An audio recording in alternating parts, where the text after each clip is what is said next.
Welcome to the Defense and Aerospace Report. I'm Vago Muradian here at the House of Sweden, Sweden's embassy to the United States, the day after the U.S.-Swedish Defense Cooperation Conference, a great gathering of senior officials from the United States, Sweden, as well as from industry. And it's our honor to have Jan-Olof Lind, who is the State Secretary to the Minister of Defense for Sweden, who is Peter Hultqvist. Sir, thanks very much for the time. Thank you very much. Great to talk to you. It's great seeing you again. It was a tremendous conference yesterday, and a lot of talk about deepening cooperation between Sweden and the United States, which I think many people don't recognize spans back actually a remarkable long period of time. The ambassador last night observing that actually Sweden and the United States first cooperated in, 1804? Yeah, I guess that was the time yeah. for the first cooperation. For fighting Barbary pirates of all things. So let me focus on the deepening strategic relationship between the United States and Sweden. We heard from Al Schaefer, who is Ellen Lord's deputy in the Pentagon for Acquisition and Sustainment, talking about how Sweden is being regarded and is going to be seen as a part of the U.S. defense industrial base and defense industrial technology base. Talk to us a little bit about the emerging strategic relationship between Washington and Stockholm, and how you negotiate now the next series of agreements. There's one agreement between the United States, Finland, and Sweden. Talk to us about how you add meat to the bones of this, what everybody wants to be seamless future cooperation. Yeah. Okay, I think the Swedish-US relationship has to be seen in a broader context. Sweden is a very active partnership nation to NATO. And thereby, the transatlantic link becomes so important for us. We try to develop that link in several ways. That could be the industrial base, science and technology, but also on the operational basis. So that's how we try to deal and develop with the whole transatlantic link that is so important for us. And when the United States strikes security cooperation agreements, they can both be enabling but also a little bit restrictive. We've seen in the case of whether it was Australia or the United Kingdom, very, very prolonged negotiations to get that seamless defense trade, which is where we want to go to with Sweden. Do you see any sort of challenges in going in? For example, the United States has very strong export controls they tend to put on some technology. You know, what's the state of the discussion for both parties to get to where they want to at the end of the day? Well, I've been involved in this bilateral relationship for 20 years now, and I think it's a step-by-step approach. Yesterday we spoke a lot about obstacles, and I think that open dialogue we could identify where do we have to work to get it even more seamless. But for obvious reasons from both parties, there are some obstacles to seamless bilateral cooperation, but just the fact that we could talk about them means that we could achieve even more progress on our relationship or bilateral cooperation between our two countries. But there are, as you mentioned, ITAR, Buy American Act, on the other hand, which Sweden is very much promoting within the European collaboration, that we do promote participation of third nation. So we try to act in different ways to promote the transatlantic link or to safeguard the transatlantic link as well. You know, that partnership has been expanding. Obviously, Sweden buying a lot of U.S. systems, which is nothing new. I mean, that's been for many, many decades. And the United States now increasingly buying Swedish systems, whether on the ground side, and of course TX being sort of the shining example of a strategic cooperation program that involves Boeing, Saab, although I'm going to ask you whether or not that could make a great trainer at some future point for Sweden. I suspect there's a strong amount of Swedish DNA in there. Anyway, talk to us a little bit about where you see greater avenues of cooperation as you look into the future, whether on the technological side, whether on the operational side. To be a little bit more specific, you know, we talked to Göran Mortensen, who is the FMV director and Sweden's National Armaments Director, and saw cooperation possible on a vast array of technological areas. For example, Sweden's investing in a new generation of lightweight torpedo. Finland has bought it, and that could be very attractive at a time the United States is looking to develop or looking for a new lightweight torpedo. But talk to us about some other material areas, technology areas that you think are going to be the most fruitful avenues of strategic cooperation between the two countries. Let me start with the first part of your question. That's where we do see a really future for good cooperation. That is the transformation that both the United States Defense Forces and the Swedish Defense Forces are undergoing for the moment. And we are looking to relate to a very advanced adversary. And that means that we have to transform how we operate, the technology we use, and research and development as well.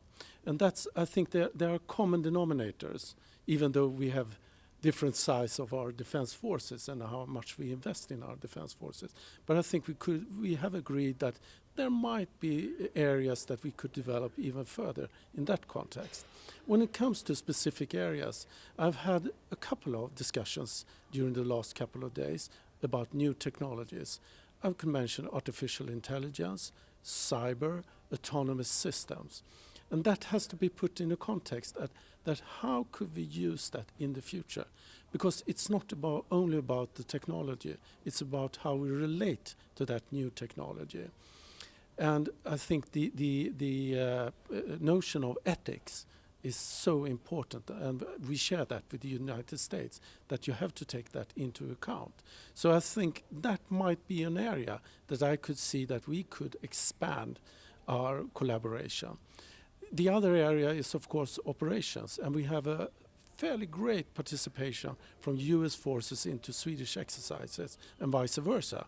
So I think we could learn from each other in that context, and that's so important. We recently had an exercise, the Northern Wind, in the north of Sweden, with participation, of course, from the US. And I think that's how we learn how we could interact in different scenarios. It's funny because those, Aurora was the big one. Then, of course, was Trident Juncture last year, and Northern Wind, and a whole series of other smaller exercises are constantly running. Let me ask you about the Defense Commission. Every few years, Sweden commissions the Defense Commission that looks at the defense needs of the country. It's truly multi-partisan. It's sort of seen as a consensus document where everybody in the nation can sort of get behind it to map out a strategic investment plan. That commission reported its findings, I think, on Tuesday this week. Talk to us a little bit about what the key elements of this are and what it means for Swedish defense. Absolutely. This was a very important document. It's a broad consensus among all political parties about the security policy analysis, how we proceed not only our close vicinity, but on the global arena as well. And of course, there is Sweden's position on Russia remains very firm, for example. But we really took stock of the Baltic Sea region, the Arctic, Russia, China. So I'm happy to see that there is a broad consensus about that. On the other hand, all parties agreed upon that we have to enhance the capabilities of both the military and civilian defense forces. And on the last item, it was the funding, that we all agreed, the parties, that to increase the funding. However, there was sort of a question on should the decision on the funding be taken now or later on, and the government's position is that that will be taken when we have prepared the defense bill and will submit it to the parliament, and that will take place next year. So the next step for us will be to submit the report to the armed forces, for example, and have their quality assurance, if you will, of the report. Could they do this, and do they agree with what is being said in the report? It's a high quality report, but I think it's very important for us to have the view of the major government agencies like the Armed Forces, the Procurement Office, FMV, for example, about their opinion before we take our position to move ahead with this. One of the one of the ones I'll mention. Give me some other examples of things contained in the report when it comes to capabilities. So, for example, the Swedish Air Force was looking to retire its CD Gripens, the 60 of those jets, when the E model of the airplane goes into service. Now the decision has been taken to keep those airplanes in service. I know the Swedish Air Chief has said, I would love to keep those in service, but only if I get enough resources to make sure that I can man, equip, and maintain those aircraft. But that's one element of it. Talk to us about some other elements of it which are going to require resources. What did the commission tell you? What are the other things that the commission told you to do in terms of bolstering capabilities? Okay, I could give you an example, the submarines. We are actually right now procuring and building 2 new submarines in the 826 class. Another area would be cyber, for example, to enhance our capability within the cyber arena. Mine countering vessels is another thing that the report really highlighted.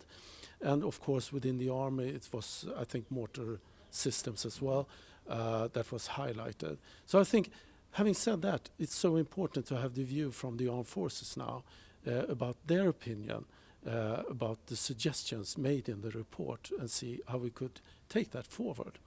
And there was also air defense on the corvettes as well, right? Yeah. To try to extend the air defense. So talk to us a little bit about that, because we're approaching almost Cold War levels of anti-access area denial in the Baltic. Yeah, right. So that was another example, and I think, I couldn't go into detail on that particular question, but it's so important for us to have the view of the armed forces and the procurement office, for example, on those suggestions. So we'll see what happens with that proposal from the Commission. Let me take you to the threat perspective.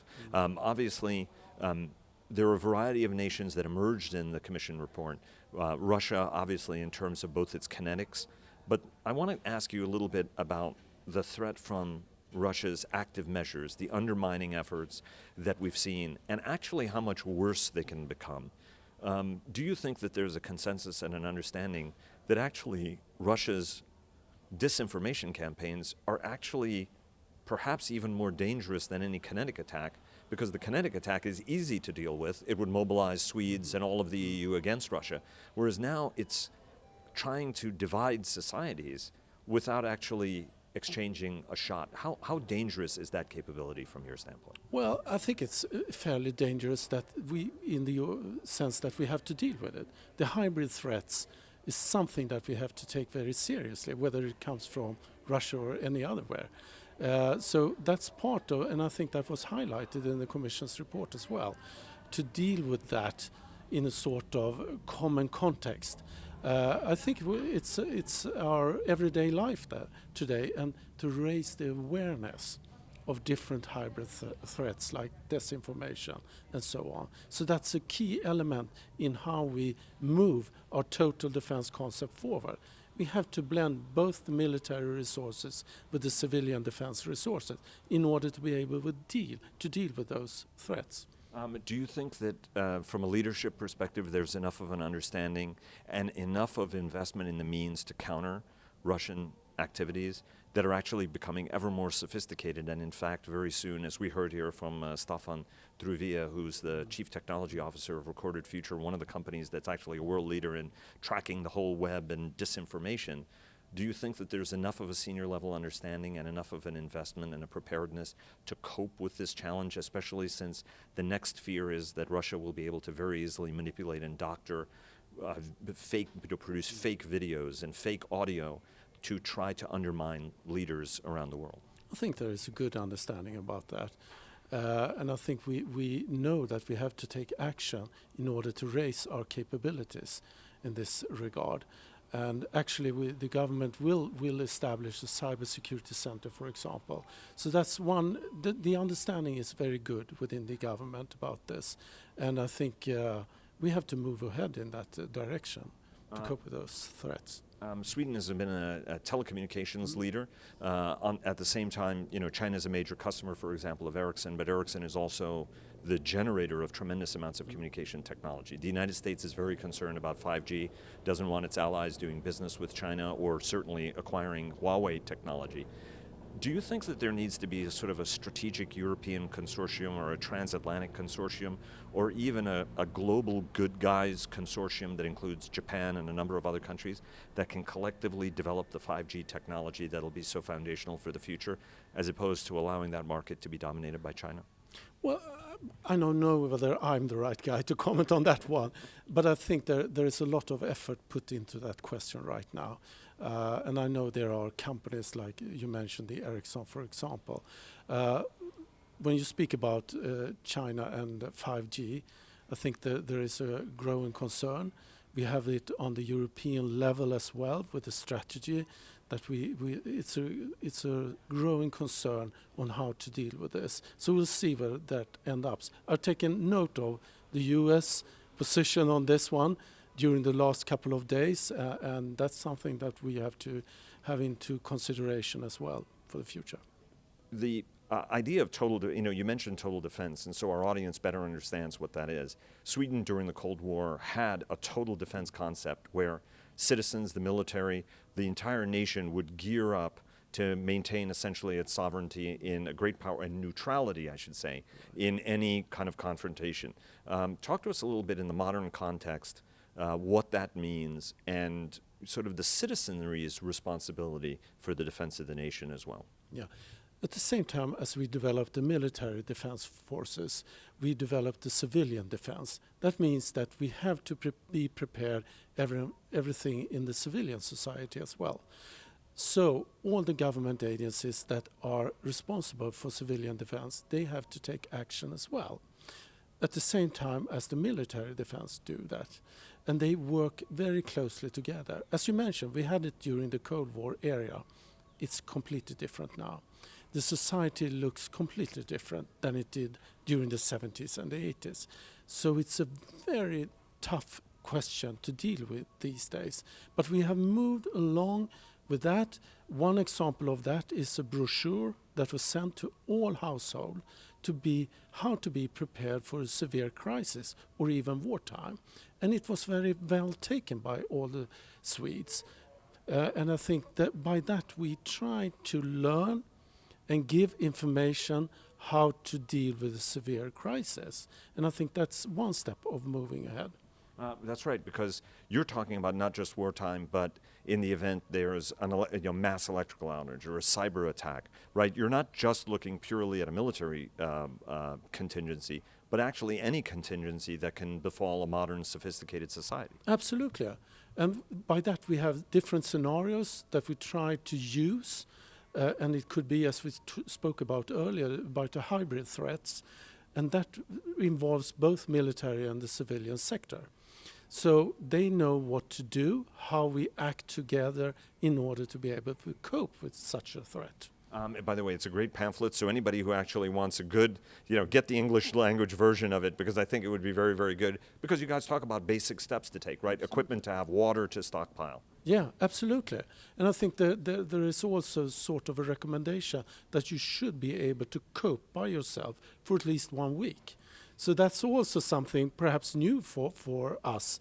How do you do that? And you have to think a little bit about that. Especially how you live without a cell phone for a week. That's the big thing. Absolutely. That would be the difficult part of it. Exactly. Jan-Olof Lind, who is the State Secretary to the Minister of, or Sweden's Minister of Defense, Peter Hultqvist. Sir, thanks very much. It was a pleasure and honor. Thank you very much for hosting us here at the Embassy for 2 days. Thank you. My pleasure. It was great talking to you. I've also gained a few pounds, so thank you very much.